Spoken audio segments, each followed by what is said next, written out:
지식에서 지혜로의 길을 찾아나가는 지투지입니다. 오늘은 정말 많은 가정이 겪는 문제, 어쩌면 남보다도 못한 사이로 만들어버리는 아주 현실적인 주제를 다뤄보려고 합니다. 바로 부모님의 재산 문제입니다. 예, 맞습니다. 보내주신 자료가 법륜 스님의 말씀을 바탕으로 하고 있는데 딱 그 마음을 짚어내더라고요.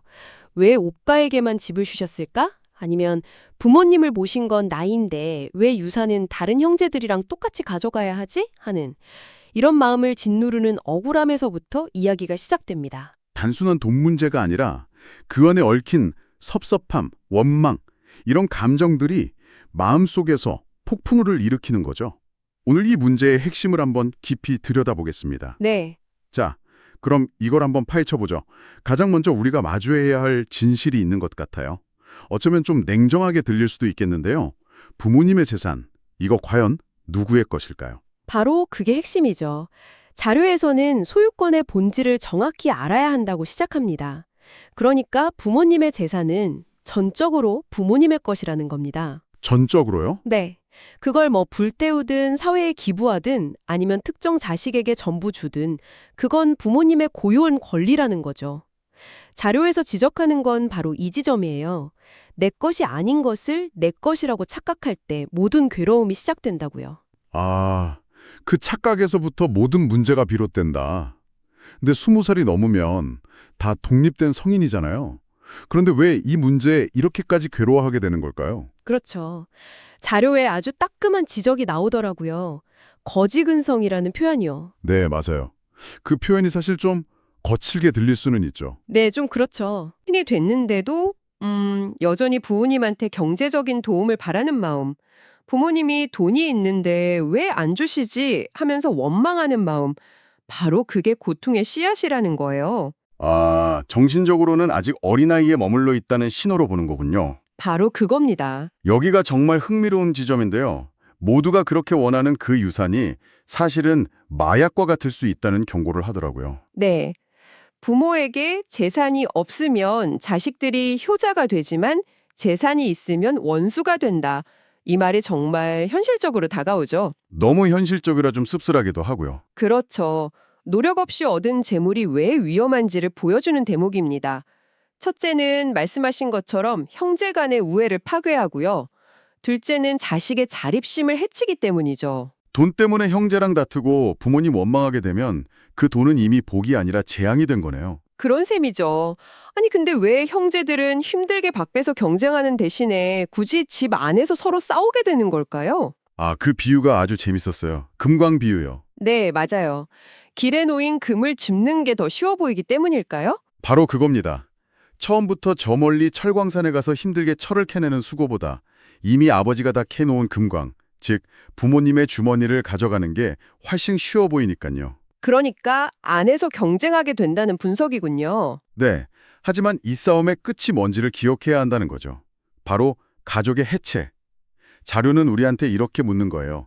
그 돈 몇 푼을 위해서 평생을 함께할 형제를 잃을 김비가 정말로 되었냐고요. 아, 정말 어려운 질문이네요. 그래서 이 진흙탕 싸움에서 이기는 유일한 방법으로 아주 파격적인 해법을 제시하잖아요. 네, 싸움터에서 그냥 빠져나오는 것이라고 하죠. 형님이 다 가지세요. 이렇게 말하는 거요. 아니 근데 이게 패배 선언 아닌가요? 보통은 그렇게 생각하죠. 하지만 여기서 바로 관점의 대전환이 일어납니다. 이건 패배가 아니라 가장 큰 투자라는 거예요. 투자요. 네, 무엇에 대한 투자냐? 첫째는 나의 존엄성, 둘째는 형제 간의 의리, 그리고 마지막으로 내 인생에 복을 짓는 투자라는 거죠. 아, 복을 짓는 투자다. 그게 무슨 의미죠? 양보하는 게 어떻게 투자가 될 수 있는지 좀 더 구체적인 설명이 있나요? 네, 있습니다. 돈의 흐름을 마음의 관점에서 설명하더라고요.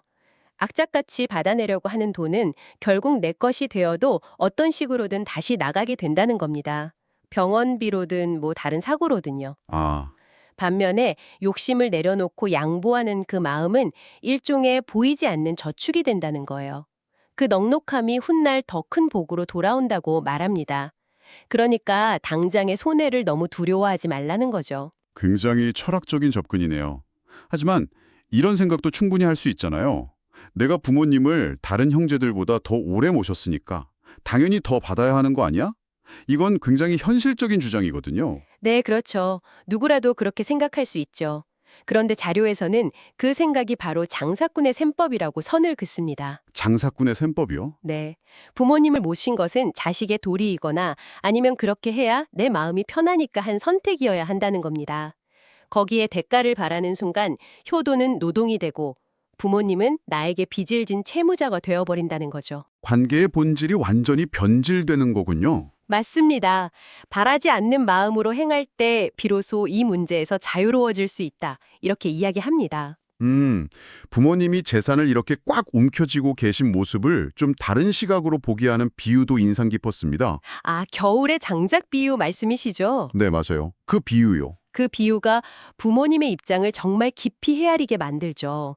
부모님에게 남은 재산은 점점 추워지는 노년, 즉 겨울을 나기 위한 마지막 장작과 같다는 겁니다. 아, 아직 젊음이라는 여름을 살고 있는 자식들이 땔감이 필요하다고 그 마지막 장작을 빼앗아서는 안 된다? 바로 그겁니다.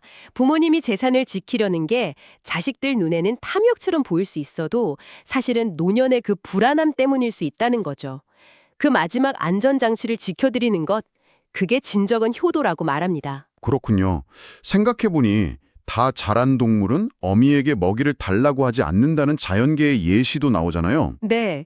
결국 나는 내 힘으로 산다는 그 자부심과 당당함, 그게 얼마나 중요한지를 강조하는 겁니다. 부모의 도움 없이 스스로 광야에 서는 것, 그것이야말로 부모님께 드릴 수 있는 최고의 안심이자 선물이라고 이야기하고요. 자, 그럼 이 모든 지혜를 우리 삶에 어떻게 적용할 수 있을까요? 자료에 나온 그림처럼 그 돈주머니를 거절할 수 있는 마음의 힘은 대체 어디서 나오는 걸까요? 구체적인 3가지 결심이 제시되더라고요. 네, 네, 명확한 행동 지침이죠. 첫째, 기대하지 않는다. 기대하지 않는다. 네, 주시면 감사한 선물. 안 주셔도 그게 당연한 일이다. 이렇게 여기는 겁니다. 둘째는요? 둘째, 관여하지 않는다. 입니다. 부모님이 재산을 누구에게 어떻게 쓰시든 그건 그분의 인생임을 온전히 존중하는 거죠. 왜 오빠한테만 더 주세요? 이런 말을 하지 않는 거군요. 그렇죠. 그리고 마지막 셋째는 이제 짐작이 가시죠? 네, 자립한다. 맞습니다. 나는 내 2발로 내 인생을 개척한다는 굳건한 선언이죠. 기대하지 않고 관여하지 않고 자립한다. 자, 오늘 이 모든 것들이 의미하는 바는 결국 하나로 모이는 것 같습니다. 돈보다 귀한 유산이 있다는 이야기로요. 그렇죠. 억만금을 얻고 형제를 잃는 것보다 빈손이라도 마음 편히 잠드는 것이 낫다. 자료 마지막에 있는 연꽃 그림처럼 그 욕심의 진흙탕을 내려놓은 자리에 찾아오는 평온함이라말로 우리가 진짜 지켜내야 할 행복이라는 거겠죠. 네, 그래서 자료는 부모님 키워주셔서 감사합니다. 제 인생은 제가 살겠습니다. 라는 다짐으로 끝을 맺는데요. 여기서 우리가 스스로에게 한번 이런 질문을 던져보면 어떨까 싶어요. 진정한 유산이라는 게 과연 부모에게서 받는 것일까요? 아니면 부모에게 보여주는 나의 자립심과 삶의 태도가 아닐까요? 관점이 완전히 다르네요. 내가 받을 것을 계산하는 게 아니라 내 삶의 모습을 최고의 유산으로 드린다. 네. 어쩌면 부모님이 남겨주실 수 있는 최고의 유산은 돈이 아니라 더 이상 그 돈이 필요 없는 자식의 당당한 삶, 바로 그 자체일 수도 있다는 점을 한번 생각해 보시면 좋겠습니다.